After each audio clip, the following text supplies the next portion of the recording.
नमस्कार दोस्तों, जैसा कि आपको पता है हम हमेशा आपके दिए हुए सवाल जो हमें ईमेल के माध्यम से या कमेंट के माध्यम से प्राप्त होते हैं मिस्टर शून्य से जानते हैं। तो आज का एपिसोड हम शुरू करने जा रहे हैं। तो मिस्टर शून्य, आपके लिए हमारा पहला सवाल है, जब कोई मनुष्य समाज के ताने बाने से अलग सत्य या शांति की तलाश में आगे बढ़ता है तो उसके दुश्मन क्यों बन जाते हैं? जैसा कि आपने मेरे से पूछा कि आपका परिवार ही आपका दुश्मन क्यों बन जाता है जब आप मुक्ति के मार्ग में जाते हैं। जी, यही बोल रहे हैं ना, आपकी आध्यात्मिक मार्ग में जब हम एंट्री लेते हैं तो हमारा परिवार ही हमारा दुश्मन क्यों बनता है? क्योंकि देखिए, आपका परिवार आपको बड़ा कर रहा है सांसारिक स्वार्थ की वजह से। आपका परिवार आप पर आधारित है क्योंकि उस पर भी उनके पूर्वज आधारित रहते आए हैं। तो जो प्रक्रिया चली आ रही है उसी प्रक्रिया के तहत जो अगली सीढ़ी है वो आप पर डिपेंडेंट है। और यदि आप पर वो अपने बुढ़ापे के लिए डिपेंडेंट हैं तो जब आप आध्यात्मिक मार्ग चुनेंगे या आप इंडिपेंडेंट होना चाहेंगे तो उनका स्वार्थ जो है वो वहाँ टूटता है।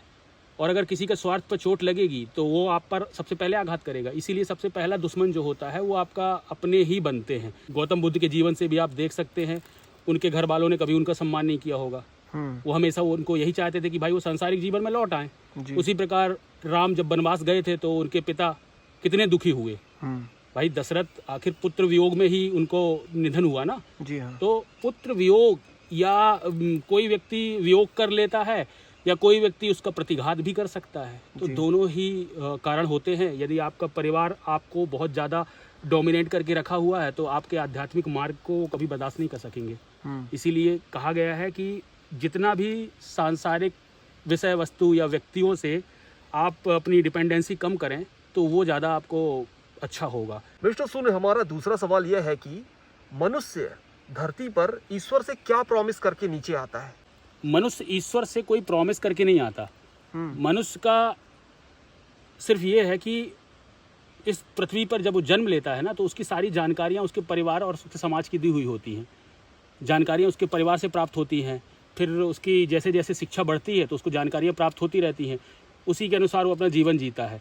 लेकिन यदि कहें कि आप भगवान से उसका क्या वादा होता है, क्या उसका वचन होता है भगवान के प्रति, तो उसका भगवान के प्रति जो वचन होता है वो सिर्फ यही होता है कि मैं आपसे आया हूँ और आप में ही मिल जाऊँगा।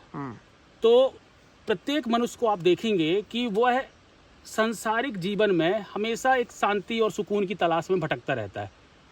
उसको चाहता है कि यार शांति मिले। अगर वो किसी विषय को या किसी वस्तु को भी एक्वायर करना चाह रहा है, किसी को लेना प्राप्त करना चाह रहा है, तो वो उस विषय वस्तु से भी वो शांति ही प्राप्त करना चाह रहा है।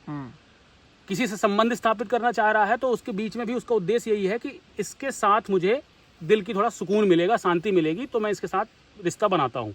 चाहे वो दोस्त हो या कोई भी हो सकता है आपका जिससे आपको बात करने में अच्छा लगता हो।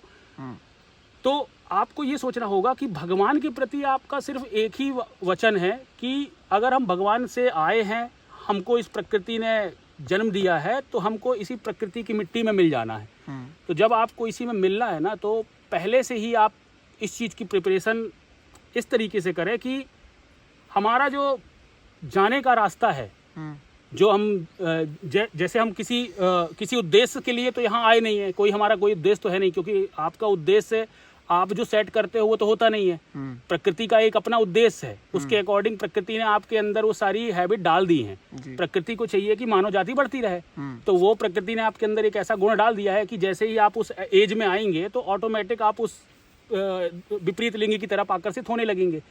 तो प्रकृति अपना काम कर ले जाती है। प्रकृति का कोई उद्देश्य नहीं है कि आपको कोई स्पेशल कोई प्लेजर वाली चीज़ मिले या कोई आप ऐसे रहें। बस प्रकृति ये चाहती है कि ये जो संचालन है उसका वो प्रॉपर होता रहे, और उसके लिए भी प्रकृति ने स्वसंचालित अपना एक मैकेनिज्म सेट किया हुआ है, जिसके तहत सारी प्रजातियां अपने आप इवॉल्व होती रहती है। मैंने पहले ही बता दिया आपको कि ईश्वर का कोई प्रॉमिस आपके प्रति है नहीं। जब ईश्वर कोई आपको देख करके नहीं बैठा इंडिविजुअल कि आपका कोई रिकॉर्ड रख रहा है कोई ईश्वर। आप अगर अपने जीवन में आनंदित है, इसका मतलब आप समझ लीजिए कि आपने ईश्वर के सारे प्रॉमिस पूरे किए हुए हैं। और यदि आपका जीवन दुखी है तो आप समझ लीजिए आप ईश्वर का प्रॉमिस तोड़ चुके हैं। अच्छा, बस आपको यहीं से समझ लेना चाहिए।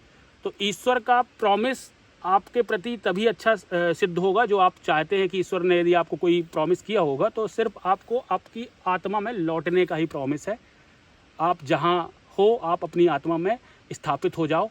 इस संसार के मोह माया से जितनी जल्दी हो सके आप समझ लो कि नहीं, ये चीज़ मेरे लिए नहीं है, ये चीज़ होगी मेरे इस देह के लिए होगी, उसकी आवश्यकता की पूर्ति के लिए मैं संसार तक जाऊंगा, जो जो मेरे को आवश्यक है इस देह को संचालित करने के लिए, लेकिन मैं इस पर आधारित नहीं हूँ कि इन चीज़ों से मुझे खुशी मिल जाएगी।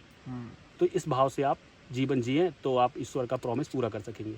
मिस्टर सूर्य, हमारा तीसरा सवाल यह है कि ज्ञान प्राप्ति के बाद अहंकार को कैसे नियंत्रित करें? ज्ञान प्राप्त होने के बाद यदि व्यक्ति निर्धन है या सांसारिक जगह पर उसके पास ज़्यादा संपत्ति नहीं है तो शायद उसमें अहंकार ना बढ़ पाए, लेकिन यदि उसके पास पर्याप्त मात्रा में संपत्ति आने लगती है ना तो शायद उसका अहंकार बढ़ जाता है। आपने महसूस किया होगा, जैसे ये रावण की रामायण में आपने रावण के बारे में भी सुना है, कितना ज्ञानी था वो और उसका अहंकार कितना बढ़ चुका था। तो आप ये समझिए कि सांसारिक व्यक्तियों को ज्ञान जो होता है ना वो संसार का होता है। संसार के ज्ञान को वो यह सोच लेते हैं कि हमारा ज्ञान जो है वो परमात्मा का ज्ञान है। परमात्मा का ज्ञान, जैसे राम का ज्ञान जो था वो अलग था। राम जीवन की वास्तविकता से परिचित थे। राम को पता था कि मेरे इस कृत्य का भविष्य में क्या परिणाम होगा, लेकिन रावण को नहीं पता था। रावण वर्तमान में जी रहा था। अच्छा। वर्तमान में कैसे जीना, हालांकि वर्तमान में ही चाहिए, लेकिन जिस हिसाब से रावण जी रहा था ना उस हिसाब से नहीं। आपका जीवन पूरा अतीत से देखते हुए आप मतलब अपने सत्य को पहचानते हुए वर्तमान में जीना चाहिए।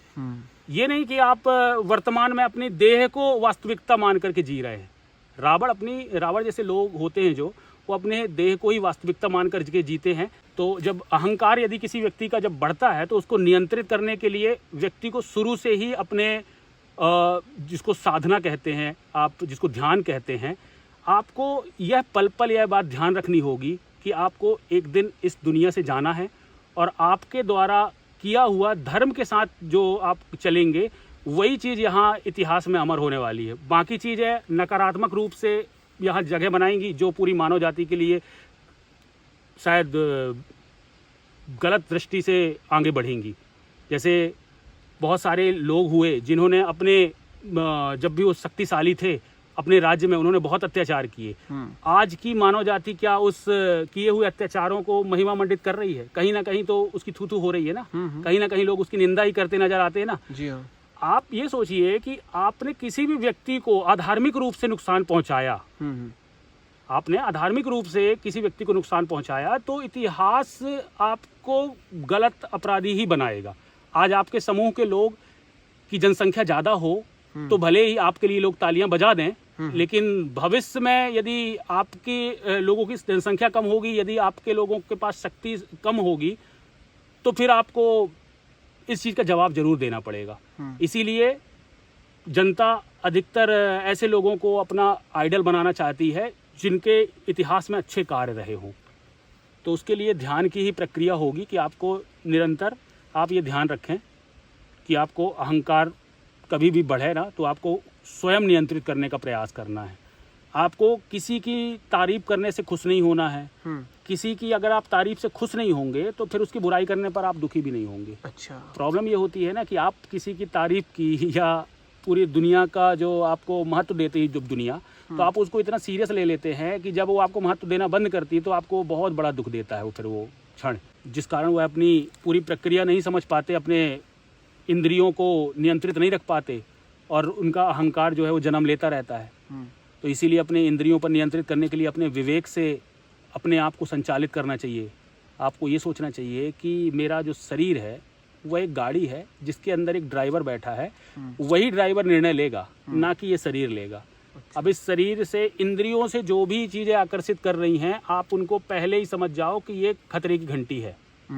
इंद्रियों द्वारा जो भी चीज़ें आकर्षित कर रही हैं, भूख लगने पर खाना आपको आकर्षित कर रहा है, लेकिन आप वहाँ ये जज करो कि भाई जो न्यूट्रिशन मुझे चाहिए मैं उस न्यूट्रिशन को प्राप्त करने के लायक भोजन प्राप्त करूं। स्वाद के अनुसार चुनने जाओगे तो आप हो सकता है आपकी न्यूट्रिशन की कमी आ जाए। तो इसी तरीके से आपका जो अहंकार है नियंत्रित इसलिए नहीं रह पाता क्योंकि आप पूरे इंद्रियों पर अपने आप को इंद्रियों के अनुसार आप दुनिया में चलते हैं। जिस दिन आप अपने विवेक से चलने लगेंगे तो आप अपने अहंकार को फिर हावी नहीं होने देंगे। अच्छा जी मिस्टर सूर्य, जो हमारा चौथा सवाल है कि ओवर थिंकिंग से कैसे बचा जा सकता है? ओवर थिंकिंग उसी मनुष्य के पास ज़्यादा होती है जिसके पास भविष्य की ज़्यादा कल्पनाएं होती हैं। ओके। तो आपको अपने भविष्य की कल्पनाओं के महल नहीं बनाने हैं, आपको अपने वर्तमान को जीना है। लेकिन पहले कई वीडियो में मैं बोल चुका हूँ कि पहले तो आप अपने आप को आइडेंटिफाई कीजिए। जब आप अपने आप को आइडेंटिफाई करेंगे तो ओवर थिंकिंग जो आप चारों दिशाओं में भागना चाह रहे हैं, कहीं आपको लग रहा है कि ये मिल जाए, अब वो मिल भी जा रहा है तो उसके बाद उससे इंटरेस्ट खत्म हो जाता है, फिर उसके बाद दूसरी जगह आपका मन होता है जी। तो ये ओवर थिंकिंग की वजह यही है, क्योंकि आप बाहर ही सारी चीज़ें जब तक ढूंढते रहेंगे ना तब तक आपकी ओवर थिंकिंग खत्म नहीं होगी। आपको ओवर थिंकिंग यदि कम करना है तो ओवर थिंकिंग कम करने के लिए आपको फोकस करना पड़ेगा कि आप वह चीज़ कीजिए जो आपके जीवन को वास्तविक रूप से आनंदित करना चाहती है, जो आप वाकई में आपके जीवन का सार्थक उद्देश्य कोई पूरा हो सके, उस विषय में आप विचार कीजिए। आप बाकी की चीज़ों में सोचते रहेंगे तो माया तो अनंत है। सांसारिक चीज़ों की यदि बात करें तो गाड़ियों के मॉडल ही आपको इतने मिल जाएंगे कि आप पूरी ज़िंदगी अगर एक एक दिन में एक एक मॉडल भी यूज करना चाहे तो पूरी ज़िंदगी खत्म हो जाएगी, आप पूरे मॉडल नहीं यूज़ कर सकते। इतने प्रकार की तो गाड़ियाँ बन चुकी हैं आज पूरे विश्व में। अच्छा जी। आप बताइए ना, आप क्या चीज़ चाहेंगे? अगर कोई आपको फिल्म देखना पसंद है तो आज इतनी फिल्में हैं कि आप हर मिनट पूरी ज़िंदगी भी फिल्म देखेंगे तो भी फिल्म ख़त्म नहीं कर पाएंगे। तो आपको ये सोचना होगा कि कौन सी फिल्म है जो मेरे दुखों को कम करने में सहायक होगी, क्योंकि यहाँ सिर्फ और सिर्फ ये सारा संसार आपके लिए है। जिस दिन आप नहीं रहे तो ये संसार आपके लिए नहीं रहेगा, दूसरों के लिए रहेगा लेकिन आपके लिए नहीं रहेगा। तो आपके लिए संसार सकारात्मक हो जाए या आपके लिए अच्छा हो जाए, क्योंकि ओवर थिंकिंग आप इसीलिए कर रहे हो ना कहीं आप अपना ही ढूंढ रहे हो कि मेरे को अच्छा नहीं लग रहा जीवन में, आप अपने ही लिए सोच रहे होगे, ओवर थिंकिंग कर रहे हो। यदि या जहाँ बैठे उस चीज से संतुष्ट नहीं है तभी तो आप इतना सोचना पड़ रहा है, क्योंकि कुछ करने के लिए है नहीं ना जीवन में आपकी। अगर कुछ अच्छा सार्थक करने के लिए होता तो आपकी थिंकिंग नहीं होती, फिर आपका एक्शन में बदल चुका होता। थिंकिंग अच्छी बात है लेकिन ओवर थिंकिंग किसी चीज की इसलिए हो रही है क्योंकि आप किसी चीज को एक्शन में नहीं ला रहे हो। जब आप एक्शन में चीजों को लाते हो तब आपको प्रैक्टिकल समझ में आता है कि यार जितना मैं सोच रहा हूँ इस काम को करने में तो 3 साल लगेंगे, मैं तो इतनी जल्दी दिमाग में प्लान कर रहा हूँ जैसे 3 महीने में हो जाए। और फिर जब वो चीज कम समय में आपको रिटर्न नहीं देती, रिजल्ट उस हिसाब से नहीं मिलते, तो फिर आपको दुख होता है। तो इसीलिए ज्यादा किसी चीज के बारे में विचार मत कीजिए, पहले उस काम के वेस को समझिए या जो भी आप जीवन में करना चाहते हैं पहले उसकी वास्तविकता को समझिए। नहीं है तो बहुत अच्छी अच्छी फिलॉसफी काफ़ी सारी किताबें हैं, उनको पहले पढ़िए। अपनी आई साइट को पहले प्रॉपर जगह पर रखिए। अभी आप कर क्या रहे हैं कि एक समझ लीजिए एक किला है, किला की तरफ 4 खिड़कियां हैं। अब एक खिड़की में एक व्यक्ति को खड़ा कर दिया जाए, दूसरी खिड़की में दूसरी व्यक्तियों को। अब सबसे उनके नज़ारे जो हैं जो देख रहे हैं, वो दृश्य देख रहे हैं, तो उन दृश्यों का यदि उनसे आप पूछेंगे कि आपको क्या दिखाई दे रहा है तो सबको अलग अलग दिशाओं का ज्ञान होगा जी। लेकिन जो व्यक्ति छत पे खड़ा होगा वो चारों तरफ देख सकता है, तो आपको छत पे खड़ा होना है जी। तो फिर आप ओवर थिंकिंग नहीं करेंगे। अभी क्या हो रहा है कि उस खिड़की पे जब खड़े होगे तो आप वहाँ का नज़ारा सोचोगे, उस खिड़की पे जब आप खड़े होगे तो वहाँ का नज़ारा आपको याद आएगा, फिर वहाँ का। इसीलिए कहते हैं छत पर चले जाओ तो प्रॉपर आपको दिखने लगेगी दुनिया, फिर आपकी ओवर थिंकिंग नहीं रहेगी, फिर आप समझ जाओगे कि मैं कौन हूँ और मुझे क्या चीज़ सोचना है और क्या चीज़ करना है, क्योंकि मेरे पास जीवन कम है भाई जी। इतना सारी लाइफ नहीं बची जो मैं पूरी ज़िंदगी के मैटर सोच रहा हूँ। अच्छा। तो ये आपका बहुत अच्छा तरीका होगा ओवर थिंकिंग से बचने के लिए जी। मिस्टर सुन, हमारा 5वां सवाल है, आप ऐसा क्या कर सकते हैं जिससे माया आपको ना फंसाए? माया के वास्तविक रूप को आप पहचान लीजिए तो माया आपको नहीं सताएगी। यदि आप चाहते हैं कि आपको माया ना फंसाए तो आपको माया के वास्तविक रूप को समझना होगा। अब माया का वास्तविक रूप क्या है? जिसे शक्ति कहा गया है, जिसे सनातन में आप देवी माँ दुर्गा माँ के नाम से भी लोग जानते हैं। इस पूरी प्रकृति को ही दुर्गा माँ कहा गया है। जब आप इस पूरी प्रकृति को देवी के रूप में मानने लगेंगे, इसके प्रति आप उदार हो जाएंगे, इसके प्रति आप नतमस्तक हो जाएंगे। यहाँ से फिर आप वो चीज़ें उस तरीके से लेंगे जैसे एक बच्चा जो होता है अपनी माँ से क्या दूध जो पीता है माँ का, तो एक तरह से माँ से उपयोग करता है माँ की देह का, उपभोग नहीं कर लेता, खा नहीं जाता माँ को, है ना। माँ का स्तनपान करता है, तो ये नहीं कि वो पूरी माँ को खा लिया उसने, माँ से वो उतनी ही चीज लेता है जितना उसको रिक्वायर्ड है, फिर एक समय के बाद वो बंद कर देता है। लेकिन मनुष्य का क्या है, वो उस प्रकृति से अपने स्वार्थ बस चीजें लेना चाह रहा है, इसीलिए चीजें माया बन रही हैं उसके जीवन में। अब माया से आप कैसे बचोगे? क्योंकि कोई भी नई गाड़ी आ रही है, आपके पास पुरानी गाड़ी है, फिर भी आप आकर्षित हो रहे हैं, तो ये माया ही है ना आपको आकर्षित कर रही है। अब आपको पता ही नहीं कि भविष्य में आपकी स्थिति कैसी होने वाली है, क्या आप उसकी किस्त भर पाएंगे या आप उसको हैंडल कर पाएंगे, लेकिन आप ले लेते हैं। क्यों? क्योंकि दूसरे लोगों से आपको थोड़ा कुछ दिनों के लिए सम्मान मिल जाएगा, लेकिन वो कुछ दिनों का सम्मान आप ये भूल जाते हैं कि वो कुछ दिनों में ही खत्म हो जाने वाला है। अच्छा। आपको भाई निरंतर जितनी माया आप एक्वायर करते जाएंगे उतने सांसारिक लोग आपके लिए तालियां बजाएंगे, है ना। सांसारिक चीजों को जितना आप पकड़ते चलेंगे उतना लोग आपके लिए कहेंगे वाह क्या अचीवमेंट आप कर रहे हैं जी। तो ये सारी चीजें लोग जरूर खुश हो रहे हैं, लेकिन उन माया का जितनी आप ले रहे हो, जितनी चीज है वो सारा आप ही का बंधन है। अच्छा। और आपके साथ ही वो चिपकती जा रही हैं। जितनी ज्यादा चीजों से आप चिपकोगे ना, आपको उतना ही उनके खोने का दुख होता जाएगा। भाई आपकी 5 कंपनियां हैं, 5 कंपनियों में आपको 2 में घाटा हो रहा है तो 2 का दुख होगा ना, 2 का दुख होगा ना। 3 में भले प्रॉफिट हो, वो प्रॉफिट उस टाइम पे याद नहीं आएगा, ये याद आएगा कि 2 में घाटा हो गया। तो जितना कम से कम सीमित होकर के आप अपने जीवन में आगे बढ़ेंगे वही चीज आपको कर पाएगी। और ये कब होगा? जब आप माया को देवी माँ के रूप में पूजने लगेंगे। आप इस माया को देवी माँ मानेंगे, तब फिर वो आपके लिए घातक नहीं होगी, फिर वो आपके लिए शक्ति बन जाएगी। फिर आप किसी से संबंध ऐसे स्थापित करेंगे कि यार इसके पास क्या है ऐसा विवेक जिसके माध्यम से मेरा जीवन बेहतर होगा, या मेरे द्वारा इसका जीवन कैसे मैं बेहतर कर सकता हूँ। इन दोनों ही सोच के साथ आप आगे बढ़ेंगे तो फिर आप इस माया में फंसेंगे नहीं। मिस्टर शून्य, आपने सारे सवालों के बहुत अच्छे से जवाब दिए और मैं आशा करता हूं कि जो हमारे देखने वाले हैं उनको सारी बातें बहुत अच्छे से समझ में आई होंगी। और मैं आशा करता हूं सभी से कि उनके और भी जो सवाल हैं वो मेरे माध्यम से कमेंट के द्वारा मिस्टर शून्य से पूछ सकते हैं और अपने जीवन में बदलाव ला सकते हैं। तो इन्हीं आशाओं के साथ मैं आप सभी से विदा लेता हूं।